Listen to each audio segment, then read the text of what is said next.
What are you doing? What? You said for Friday the 13th we were gonna do a spooky review. So I decided to be spooky. Really? With the Michael Myers mask? What?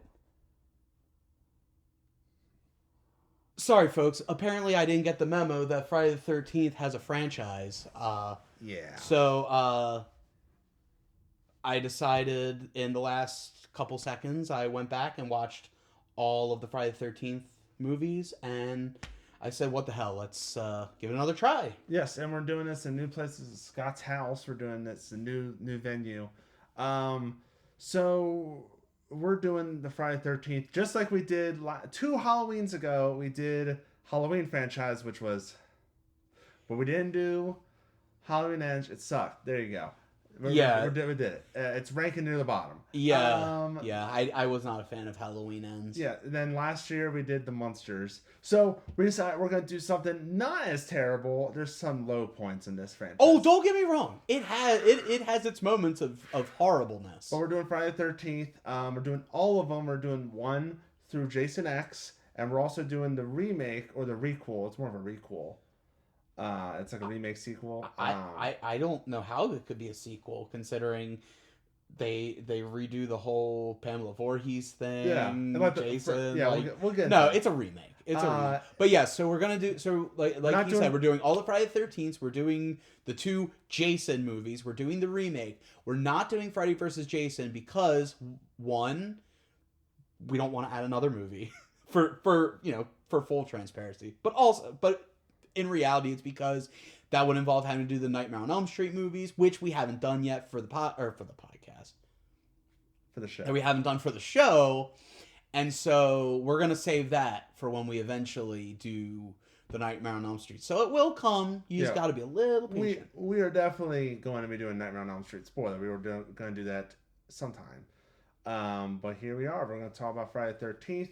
We're going to go through each single one. We're going to briefly talk about each one. Right. We're not going to do an hour on each episode. I mean, to be fair, this is not exactly a franchise that merits that much talk for each movie. So we're going to do that. And we're also going to, at the end, on part 2, we are going to do our rankings of all, how we rank them. Also, we're separating this. Part 1, which you're watching, is going to be 1 through 5. Yes. The living Jason era.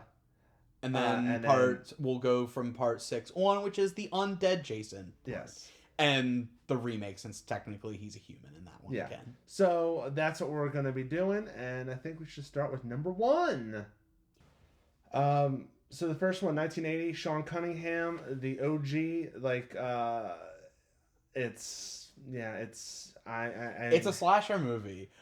Sean Cunningham is on record, has been filmed, saying he essentially had an idea for a movie called Friday the 13th that was a slasher movie. That's all he had. And he watched Halloween once. Yeah. He watched Halloween, said, I want to get on that. He's like, Friday the 13th, that's a good name. And tried to pitch essentially a whole movie off of just the name. That's all he had. And the composer watched Manfredi. He watched a lot of Psycho. And honestly, I think they both watched Psycho because when you watch this movie, there's definitely like a reverse kind of Norman Bates thing. Yeah, and also and you brought up before with the Annie. I think her name was Annie. Alice was her name. Alice? The main character or the what you think is gonna be the main character? Oh yeah, but she's not. Yeah, so just like in Psycho. So I had mentioned to Wade beforehand. I said one of my frustrations with this movie in the reveal is that it feels kind of unmerited and unearned. While it is good, it just comes out of nowhere. And I had told him if I was making this movie and I had more time with Betsy Palmer to film, what I would have done is I would have had her have the first girl get killed because she reveals she's going to be the cook. To where later on when Pamela Voorhees reveals that she was a cook at the camp, it would have made a little bit more sense for her to be there. You know, you could sprinkle her in here and there. So when she shows up, it's not so obvious, well, she has to be the killer at this point. You know what I mean? And I get it. They probably couldn't film with her that much. So they got what they could get. You also have to factor in that, as we said, this movie was literally made to, like, you know, take a little money out of Halloween's pocket and, you know, rip that off. I don't know what the exact reason is, but I just feel like, you know, that would have been a much more interesting way to use the character of Pamela Voorhees than what we got. But it was still, for what we got, I can't complain too much. Yeah. The movie is mostly, I mean, people remember Kevin Bacon is in it. Yes. With an iconic kill as well. Yes, the arrow through the neck. It's also the effects by Tom Savini. Which is why it's the only time it looked good. Yeah. So this also established the trend of impaling through something. Yes. A bed, a hammock, a raft, whatever. Impaling through another person. Yes. As we see in part 2. There's a lot of impaling. This one does not have as much breaking through windows. Well, that's because Jason was the one who liked breaking through windows. His mom, not so much. Now, spoiler alert, his mom's the killer. Now, Jason is not in this. Depending on how you feel, Jason is or is not in this. If you're like me and you turn the movie off right when Jason takes... when Jaws pops out of the water? Yeah, drags her down, and then you end the movie right there, that to me is Jason exists. Physically, he's in the movie. There is an actor portraying Jason Voorhees in part 1. That is true. Yeah, but I always forget about the ending. The real ending of she wakes up at the hospital, which is a trend, which we'll get into a lot in these movies. If they don't know how to end these movies. Well, it's not ever. Just that. They also want to either do sequel. They either want to sequel bait you, or, you know, which, you know, I think it was just dumb people trying to be deep and trying to be like, what's real? What's a dream? You know, and it's like, this isn't a franchise for that. This is a franchise built on the dead bodies of camp counselors, okay? Yeah. By a mute in a hockey mask. I don't think you need to get super duper deep with it. Yeah. So, I mean, I'm gonna be real. The original does not hold up really well with me. Well, and I think it's kind of dull. If I may, maybe it's because back in 1980 it wasn't dull, but knowing where they make other movies, other slashers are made after this, like, they definitely are not the most interesting slasher in the world of horror, I guess. Well, if I may, I think part of it has to do with the budget, because this was a much lower budget than what they would get to. Not that they were a huge budget, but they had less of a budget. Again, you know, when you look at just how little they had before even making this movie, literally they were just going off a title and everything, you know. Plus, you know, it's that tail end of the 70s into the 80s. It still has that 70s film vibe that doesn't quite gel in the 80s. Especially when you know where it's gonna go. Because that's the thing. I realized I didn't see all these movies like myself. All my knowledge from this came from, like, YouTube reviews and, you know, things like that. You know, like your Cinema Snobs, your Nostalgia Critics, your James Rolfes. So that's where a lot of my knowledge of this stuff came from. I never actually watched these movies. Through pop culture osmosis. Right. Through pop culture osmosis, I was able to acquire this information, but I never actually watched the movies. And having watched them myself, you know, like, I can see certain things. I can understand what they're talking about. And yeah, like, this is definitely one of those ones where, like, I watched it knowing where it was going to go. And I thought it was fine. Like, as a standalone, like, if this was the only movie in the franchise, it's fine. It's passable. You could put this on a Halloween and it not feel out of place. But it's like, as an actual movie, it's fine. But when you think about what Friday the 13th the franchise is, it's not strong. It's a strong movie as far as, like, a movie to watch that, like, is made, not like a quality movie. But it's not strong as far as the franchise is. As far as I'm concerned, you know, it's a fine movie, it's an okay movie, but aside from, like, his mother getting killed, really doesn't it really doesn't matter. No. The actual movie itself doesn't matter. Just what ends up happening to Jason's mother, which becomes his motivation throughout the rest of the franchise. So at least it has some importance, but you don't need to watch the movie to understand that. Nope. So with that, let's move on to number 2. Part 2. Right. Part 2 is it's bigger, it's bolder, it's got Jason in it. Yeah. For real this time. For realsies. Jason, not like in the last movie where they do the did she dream it? Did it happen? No. He's actually in this one. They had the final girl from the last movie. From the last movie, she does not last long at all. No. But she's the last. I'll put it this way: she's the final girl in the first movie. She's the first girl in this one because for padding, for time's sake, they shot this beginning thing where she's in her apartment and she's just like bombing around. They probably didn't have anything for her to do, so they're just like, just do something and we'll follow you. So they follow her around, whatever. We get the cat jump scare for reasons. You gotta get the cat jump scare. And then she opens the fridge, and for some reason Pamela Voorhees' head is in the fridge, and then Jason's arm comes into frame and stabs her in the head, I think. Yeah. And that's how we start the movie, and it's like, is this real? No. Is this like, no, or is this like a naked, no. or is this like... They start the movie with the slow-mo Pamela Voorhees fight. Oh, yeah. Get ready. By the way, I hope you like, flashbacks. Yeah, I hope you like, them recapping the movie you just watched.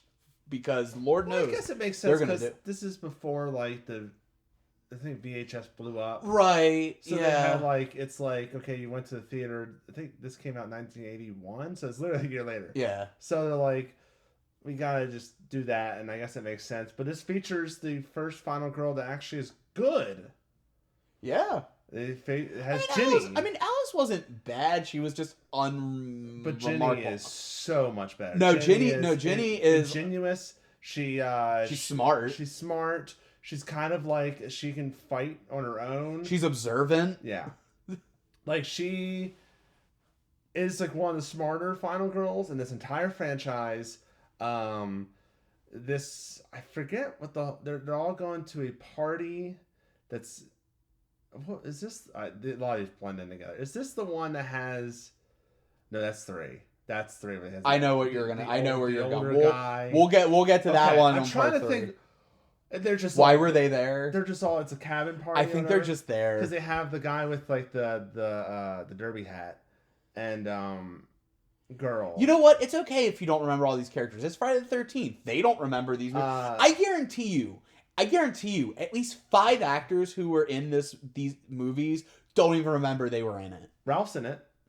Oh God, we forgot to talk about Ralph. Which, by the way, from the last movie. Which, by the way, you're doomed. You're doomed. Hey, it's on your shirt. Yeah. Oh yeah. Like a lot. It's on your shirt a lot. Yeah. Like if you're like thinking to yourself, oh, you're doomed. It's like from Friday the 13th. I always think it's from like Cannibal the Musical. I always think Cannibal the Musical. Yeah, well, which we found out that's where they got the idea, and that's why he's wearing the outfit he's wearing. Yeah, to look like Ralph. So Ralph dies in this, by the way. Yeah. So one of the things we didn't touch on in the part 1 is, I think now Wade doesn't think this. I do. I think they wanted you to think Ralph could be the one actually killing all these kids. Like he's a crazy person, he's a killer. Maybe he doesn't even know he's doing it, who knows? Because like he keeps popping up and scaring the crap out of all these kids. But there's that one moment in particular, because I already knew what was going to happen, so I'm watching it through those kinds of eyes, where I guess he just ended up in their pantry for no reason, and he pops out, and I'm thinking, this was the moment where, had I not known what was going to happen, I would have believed that Crazy Ralph was the killer. Oh, yeah. And then in this one, he's kind of back for his little shenanigans, but Jason kind of snuffs that out by strangling him with a wire up against a tree. Yeah. I don't like Ralph. I don't like him. I don't know if he's supposed to be funny. I get he's supposed to be weird, but I don't know if he's supposed to be funny. But he doesn't jive with me. Okay. I'm not a fan of Ralph. You're anti-Ralph. I'm anti-Ralph. Has nothing to do with the fact that that's also my dad's name. I'm not a fan of him. He's just one of those guys that I just feel like, I don't know. I feel like they should have done something about him. One of the biggest highlights for me is one of the greatest kills in his entire franchise. Honestly, one of the best kills in all of horror. So we have, I forget his character. He's in the wheelchair. Yes. So wheelchair. Again, man, you don't have to know their names. It's Friday the 13th. Capable man. He is just sitting there he's just on the porch. I think he's looking for someone. He's looking for the girl he was with because she went out to go get a raincoat, or she went to go get something. Yeah. And come back, and she hadn't come back yet, so he was going out there to check on her. The camera is like behind him, moving, inching closer and closer and closer. You're like, oh, Jason's behind him. But they keep cutting back to his face, and you don't see anything behind him. They keep doing it, and right when he's like behind, the camera's right behind him. We see the like back to his face, and then a machete, boom, from the face. So so the camera work is actually kind of smart. It's actually cool directing where the camera, you're thinking the attack's going to come from behind, and then all of a sudden it comes from the front. Great, and of course he falls back, and then I guess the stairs lead to several flights of stairs. Yeah, so it's not enough that this man took a machete to the face. He's clearly already dead. That's all Jason wanted to do. Jason. And Sackhead Jason. Which now that I think about it, it reminds me of the band Ghoul. I don't know if you guys are fans of the band Ghoul. I am.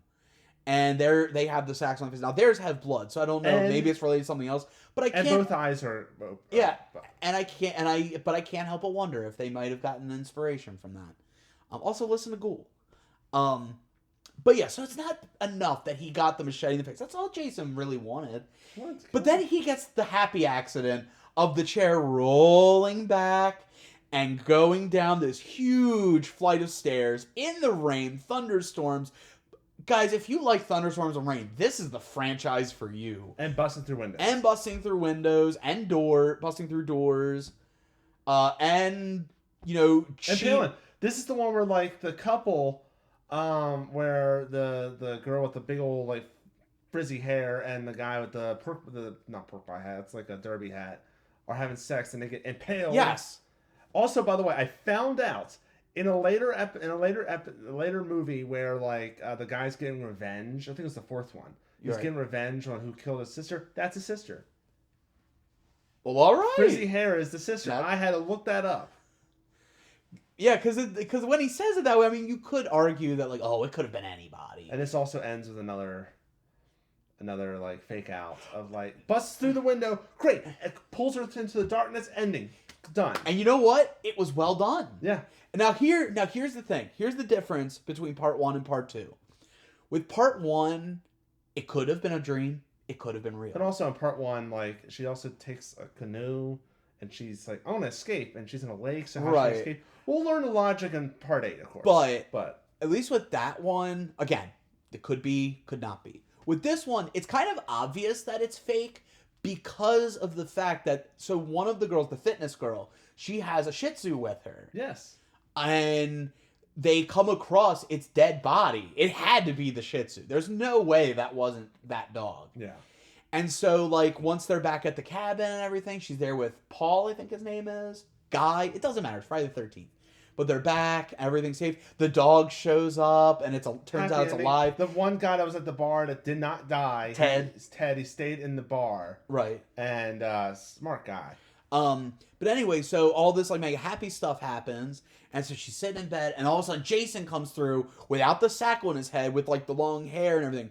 Because I know a lot of people, and myself included, have always been like, wait a minute, he was bald as a kid, he's bald in 3, he's bald in 4, obviously he's bald in the other ones later because he's undead.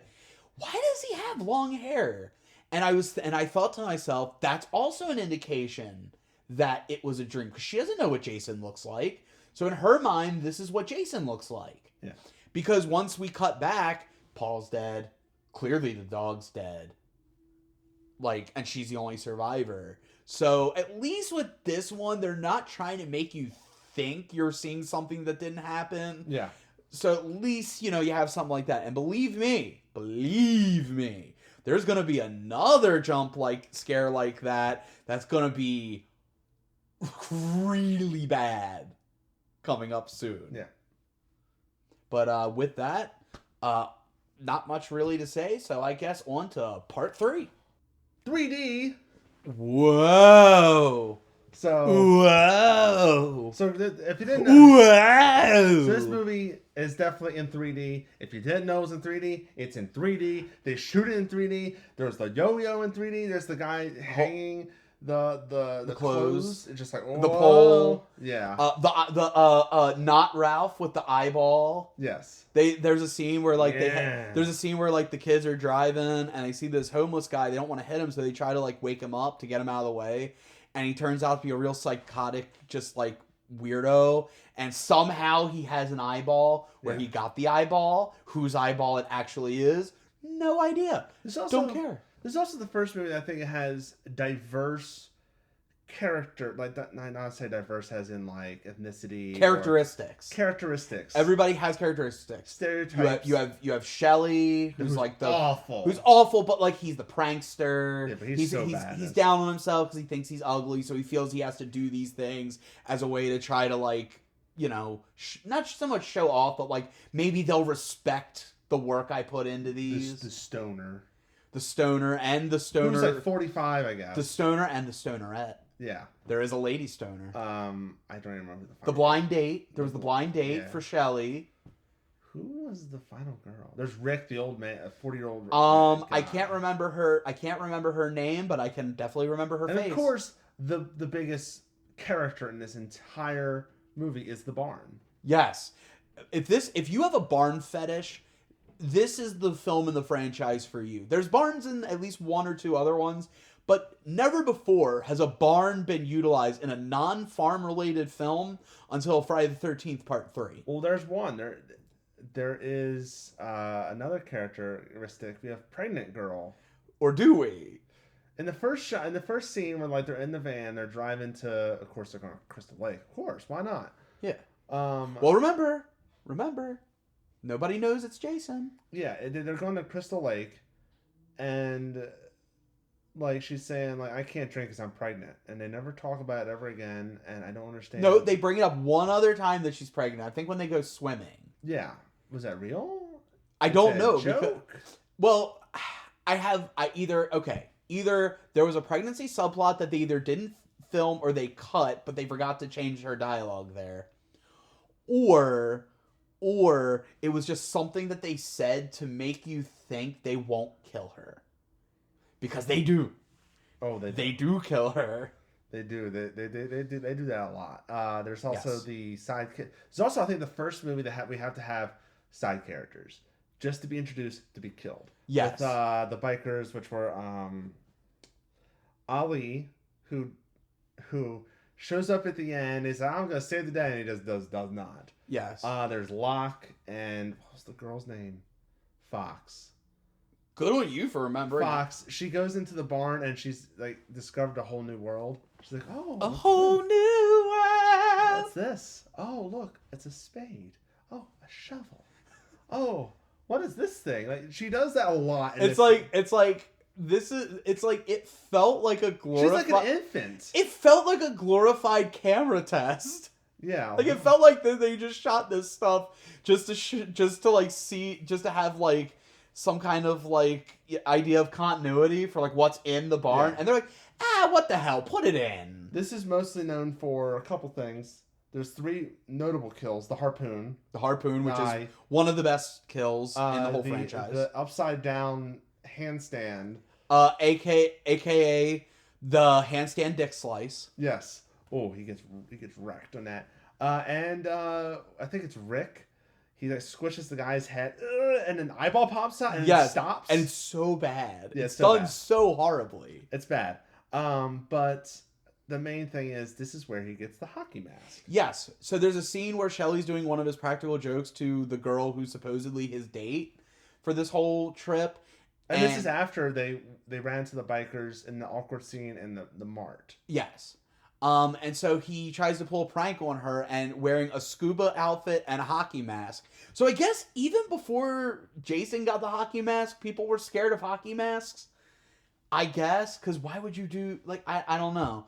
But at some point, I can't remember if it's before he kills Shelly or after he kills Shelly. After. But Jason finds the mask to put it on and then make her, I guess to make her think he's Shelly. Yeah, but he's like 6'5". But he is also at a distance. From a distance, it's kind of hard to tell sometimes. And then that's where we get the famous harpoon in the eye. And also, like, I love, because it's like, you know, it's... The hockey mask wasn't iconic yet. Yes. So we don't get that... You'll see it in the remake, where there's that glory shot of, like, he finds the hockey mask. He gets it off camera. Yeah. And he kills Shelly I off think camera, I think we see him, like, look at it or grab it at least. No, we don't even We see don't? it. No. Oh, maybe I'm confusing it with the remake. No, we don't see it at all. Shelly walks off camera and he comes back, but it's Jason with the hockey mask, and Shelly shows up later with like his neck slit and everything. Oh, it's Shelly. Yeah, they think it's one of his pranks because he does that a lot. Where like there was cried wolf. Yeah, he does like these things where like it looks like he got killed or he's dying or something, but in reality it's just a prank. And then the time it's real and no one buys it. No. Yeah, I mean, it is kind of interesting. There's only one cool shot to me where the 3D really is cool is when Final Girl takes the axe and freaking slams it into the hockey mask and it's like hanging and he's like, yeah. Oh, and her reaction to that is so cool. Good. Like the way she reacts is probably the best example of actual acting you'll ever see in this franchise. And this is the first time it ends where it's like it's kind of an ending. Yeah, like he's dead. Yeah, well, there is a shot where she's like, is this the one where? Yeah, this is the one where like she's in the lake again. Another one in the lake. Yeah. And she sees in the cabin from a distance. He's like in the window, like like really. I start laughing. It was so funny to me. I don't know. Right. But like, there's that, and it kind of does end with like there's Jason's corpse on the ground and stuff like that, and I don't really like 3 that much. Now correct me if I'm wrong. Is this the one that ends with Pamela Voorhees popping out of the water? No. Okay. Let me know when we get to that one because I can't remember which one it is because I just that was so dumb. I can't. Oh, I think I know which one you're in. It's not Pamela Voorhees though. No, there's one where a zombie Pamela Voorhees rises out of the water. No, that happens. It's not Pamela Voorhees though. I know what you're talking about. It's not Pamela Voorhees though. Well, I'd like to know what we'll get to it. But I guess we should move on. I don't really care about 3 that much. Okay. It's just like, like 3 is just like... Yeah, 3 at least has the icon. 2's iconic because it introduces Jason as the killer. 3 is iconic because it introduces the hockey mask. But we're going to get into the next one, which is iconic for Crispin Glover. And that would be the final chapter, a.k.a. Friday the 13th, Part 4. So in doing my research before we get into Part 4, I looked it up and... Wade was full of shit. I was right. Part 3 has the fake out of Final Girl. She's not in the boat. I think she's up against the boat. And then a zombified Pamela Voorhees with her head attached pops out of the water. I concede. I forgot about that. I thought you were referencing something that happens in Part 7. No. We'll get to that, and I have my own thoughts. I have my own problems. So Part 4 is... one of the most famous ones. It's got Crispin Glover doing whatever he does. It's good. And that's really about it. Everything else is just more of what you come to expect. No, there's Tommy Jarvis. Well, there is Tom. Oh my God, you're right.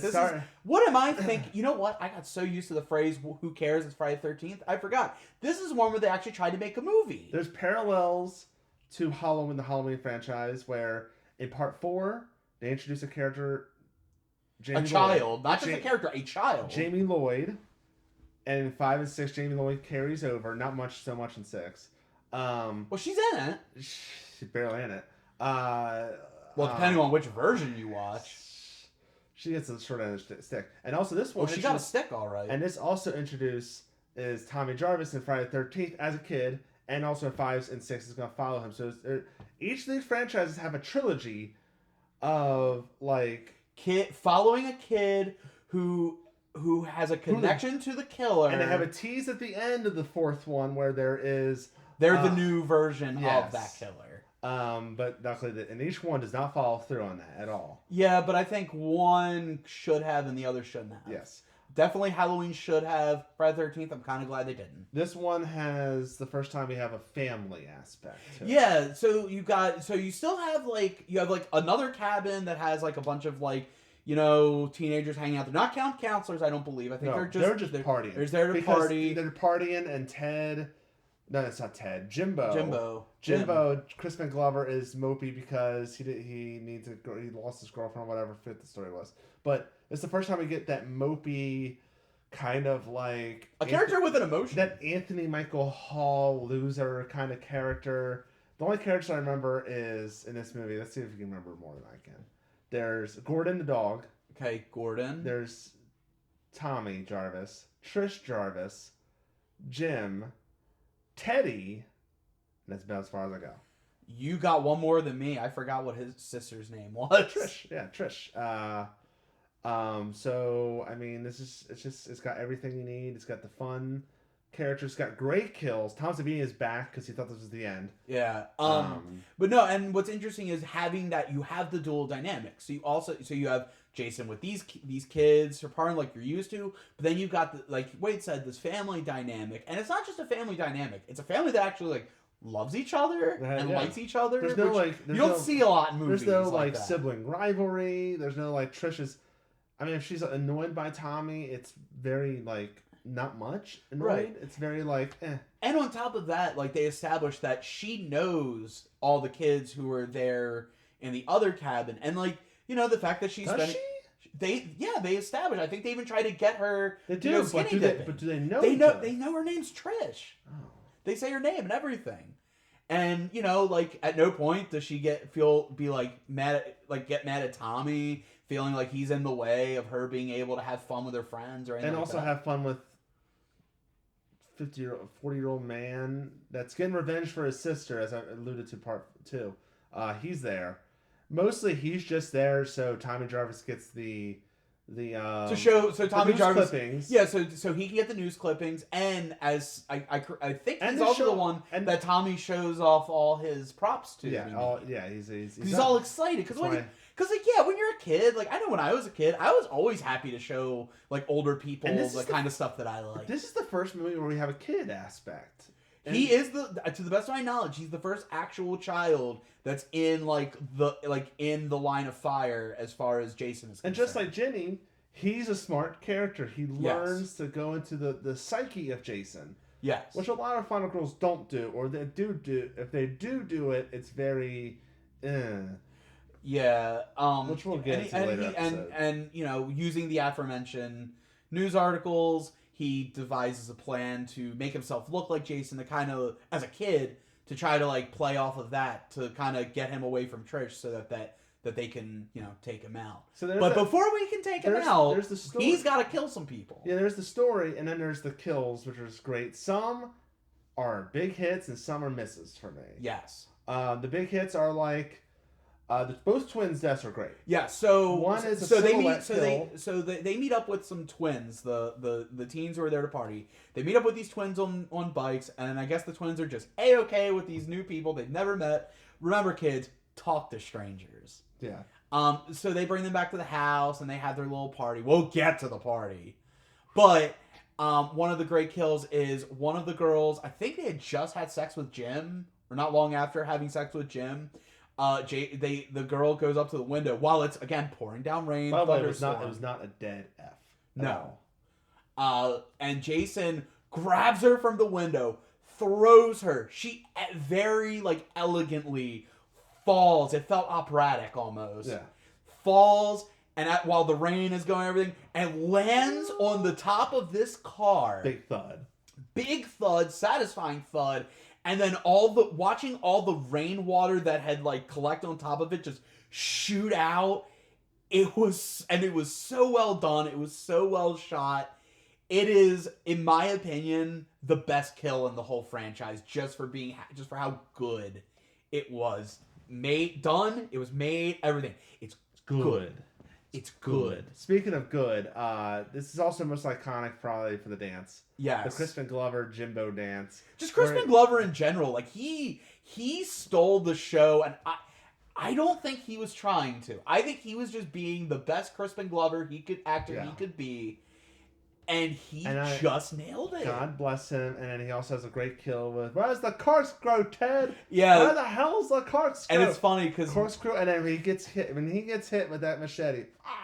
It's funny too because I have a friend named Ted, and every once in a while I'll joke around with him about that. I was like, "Hey Ted, where the hell's corkscrew?" I don't need a corkscrew, but it's my friend's name Ted, so it works. Speaking of Ted. Ted's is the disappointing one for me. Yeah. Like, it's a cool idea because he got stoned and laughing at old pornos, I guess. I don't know what that was about. Yeah, I still can't figure out if the old porno was a joke or not because, like, he's laughing about it, but he clearly got the one couple all hot and bothered, horned up, to go upstairs and have sex.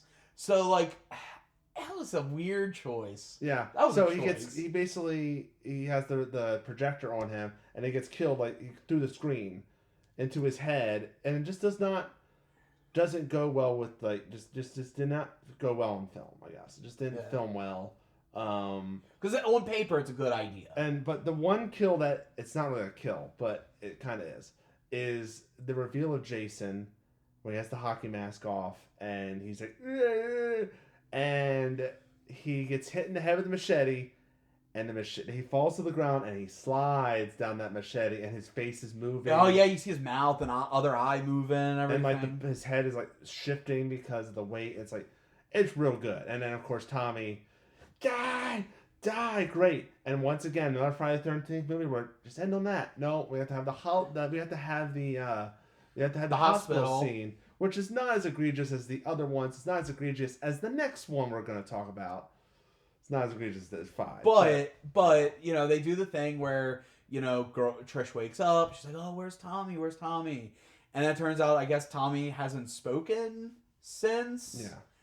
And so, she sees Tommy, and they come together. They hug, and as they're hugging, Tommy, looks at the camera. He gets all psychotic looking.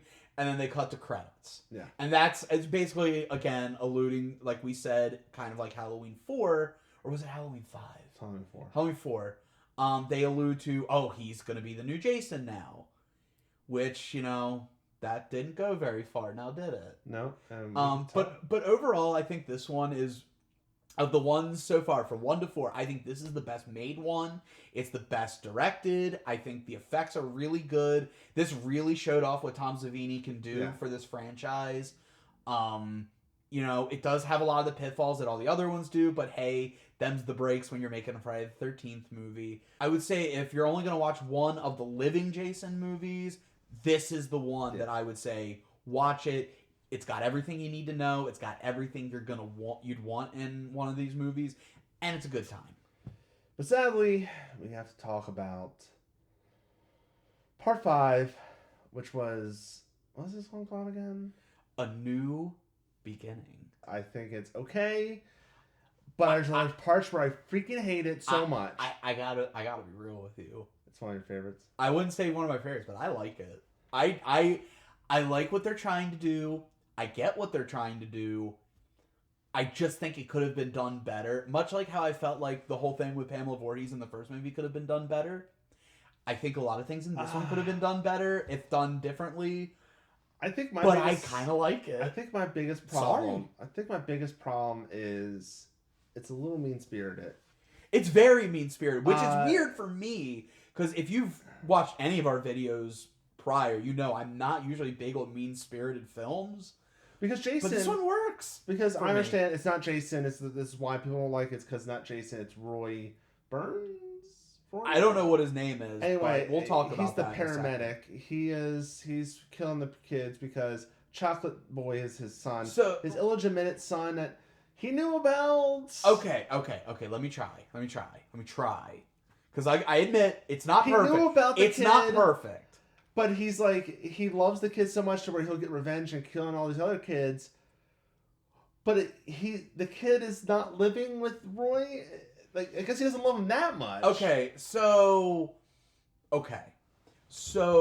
as Wade alluded, yes.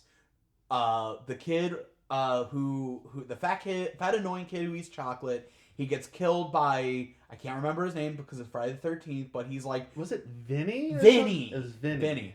He gets killed by him. He was not a teenager. He was like definitely 36 years old. He's getting killed by him as he's chopping wood. He's like, "Oh, can I help you chop wood?" He's like, "No." And then he just keeps talking to him to the point where like he can't stand it anymore, and he kills Chocolate Boy with the axe. He hacks him to pieces. Well, no, 2 pieces, because he still has everything else is attached except his one arm is on top of him. Yeah. Okay. Yeah. And he's got like little cut marks in the back.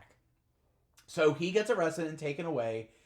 The paramedics show up, and part of it I think also has to do with his partner as well, because when they come over, like the partner's all like nonchalant, like, "Oh hey, another stiff," that kind of like lame ass, like, "Hey, we're in a desensitized world where we see this horrible shit all the time," that kind of stuff that kind of kills stakes in a movie. Yeah. But it affects Roy. And here's the thing, even if that wasn't... It really affects Roy. But here's the thing, even if that wasn't the twist, like, you could at least imagine a movie where a guy's, like, not the way he is affected, but a guy seeing something like that and being affected by it. Because wouldn't you be freaked out if you went to a place and you saw a hacked up person? Yeah. But, unbeknownst to us until later on in the movie, it's revealed that it's Roy's son. I think they say something along the lines of... They comically reveal it with he has a picture of himself in his wallet and a picture of his son. I think Joey. Joey was his name. I think they say something along the lines of the mother left the dad and kept him away from his son somehow, some way. But that's a thing that does happen, so it's not that far-fetched. So my problem is... And when, like I said, maybe she kept him away from him. He had no way of contacting him. My problem with the movie... I don't think it's that weird. My problem with the movie is he's killing the kids, and I guess there's like a morality to Jason, kind of, not really, but he's killing the kids. Jason's more like premarital sex, noisy, stupid little teenagers. This one's just like, these kids are like troubled, or they're abandoned and stuff like that, to where like,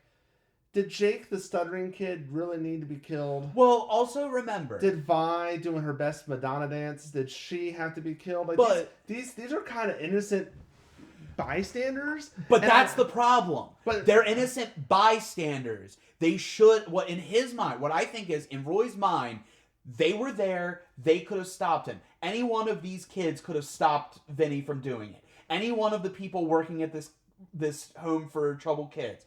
Any one of them could have stepped in and helped them. Anyone who looked at Vinny for 2 seconds could have known he needed to be in jail. Okay? But he didn't kill Vinny. The one actually killed his son. How is he gonna kill Vinny? Vinny got taken away by the cops.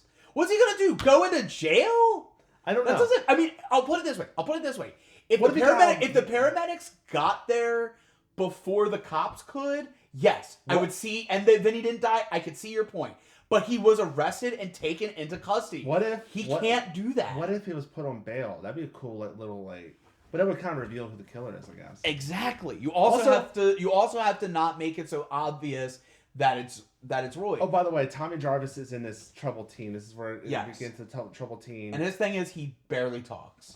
He's terrible in this. Awful. Yeah. Well, also, did you notice I had like a little Big Lebowski reference? Not really. It's a loose Big Lebowski reference when he's talking to the counselor guy. Wait, wouldn't Big Lebowski be referencing Friday the 13th Part 5? Hold on. No, there is a scene. It's not Big Lebowski's referencing the Beatles. Okay. On this. Okay. So if you notice, he's like I'm hip. I'm hip. I'm a hip counselor kind of guy, or he's something. He's like a therapist. I don't know.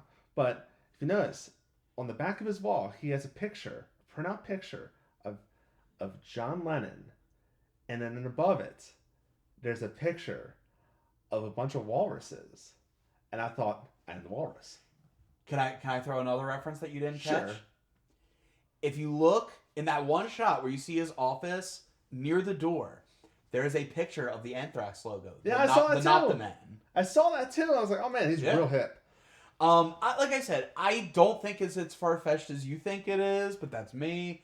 Like I said, I get it. The idea is, okay, I can't get the one who did it, but I can get the ones that let it happen. I also think it's kind of let down. Like he was really pissed off. They're really pissed off. Everyone hates the counselor guy, and he gets killed off screen. Yeah, that's kind of like a. It's not the first time the one who really deserves to get killed, getting killed is a letdown. Yeah, it's just very. Because I'll say this: while you may have been that letdown in part 5, I think part 7 was the biggest example of that being a letdown. Oh, okay. But we'll get to that when we get to it. But like I said, I don't think it's that far fetched. I do think it's silly. Don't get me wrong. I think it's silly, much like the Rednecks, Ma and Son. I forget. Ma and Junior. Ma and Junior. I think her name was Edith. Sure. Edith and Junior. They were there to be loud and southern. Yeah.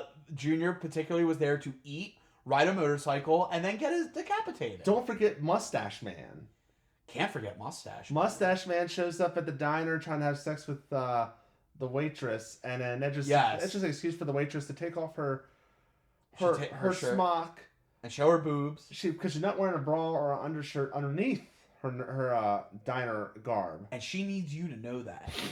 And of course, cocaine is used because 80s. Yes. So a little bit of nose candy. and there's a lot more side characters in this. Yeah, this one. If I'll put it this way, if the other one was known for it, this one it suffers from it. Yeah. This one is like it's so many people that are brought in just to be killed.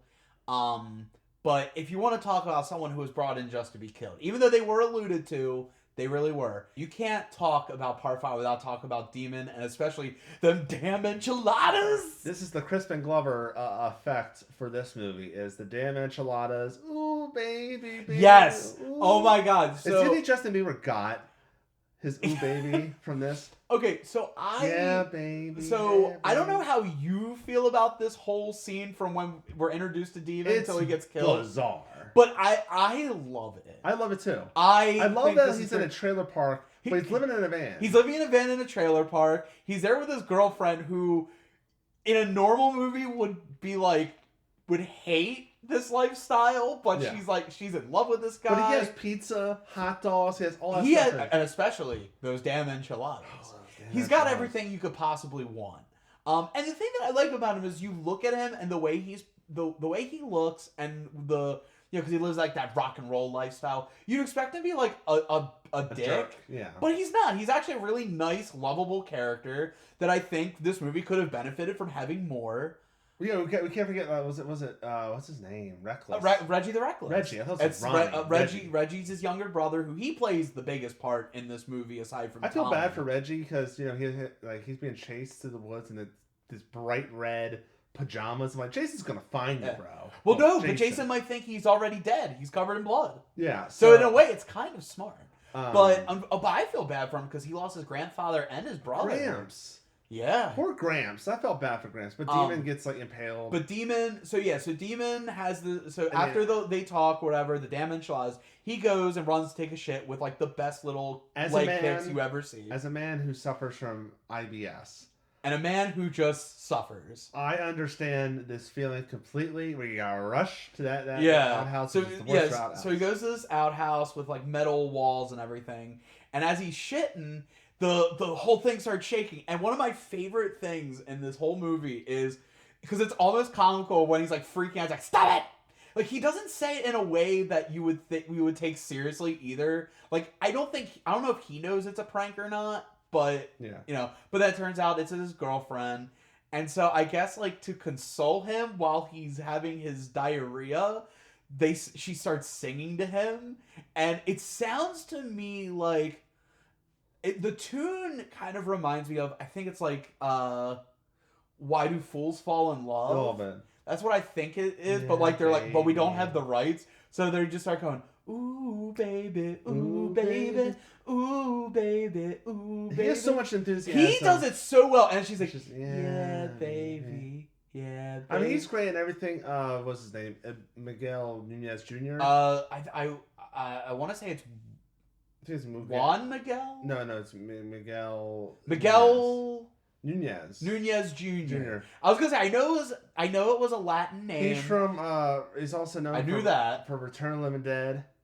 And of course, Joanna Man. Which is a very underrated movie, which you need to watch. It's streaming somewhere. You should watch it. But yeah, so it's So as they're singing to each other, she stops, and then Jason basically kills her. Yeah. Well, Jason kills her, and then with I think he just has a metal pipe, and he keeps like impaling it through the walls. So he's so the demon's climbing up till he can't climb no more, and then just right through the chest. Yeah. A great kill. Probably, in my opinion, probably the best kill. Yeah. One of the best kills in the movie. Because they do a duplication of him of Jason throwing the person out the window, but it is not as good. Not as good. But you know what I will say?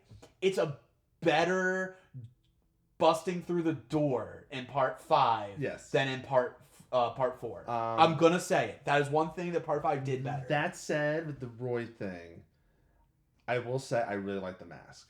The blue paint, I like the mask. I like the reveal. I just wish it could have I like the idea of the reveal. I wish it could have been done much better, because even knowing who it is, I feel like they tacked it on because they saw the footage no one is going to know who that was. Yeah. No one is going to recognize that. Though I will say, because it was shot badly, the hospital scene at the end makes sense for at the start. It does. Well, they show the pictures, the wallet. There's a picture of himself in it, and also his son. So we can basically make all of it make sense. Exposition drop, and then it falls apart immediately when she goes to see Pamela goes to see. I think her name was Pam. It's Pamela. Not that it matters. It's Friday the 13th. Oh, before we get to the ending, we gotta talk about Booze McGee. Remember she's the one that gets the head clippers and the eyes. Yeah. And also the guy, I think his name is Eric, who's having sex with her. He gets the belt around the eyes. Yes. Twisted. One of the best kills. And the thing about that is that's one of those little things that lets you know it's not really Jason. Because if it was actually Jason with his superhuman strength, he probably would have just pulled the belt and just pulled it with his bare hands. But the fact that he had to put the stick through and constantly turn it, because a regular person wouldn't be able to do that. Most people remember this movie for the girl's breasts. Mostly. Breasts? What? There's breasts in this movie? There are boobs in these movies? What? So the ending has Pamela going in there, and she's like, hey baby, hey. No, she's going to, hey Tommy, how you doing? And Tommy stabs her in the stomach with a knife. Wait, hold on. Where did we stop talking about Boob Lady in the Woods and then start talking about that? I feel like we.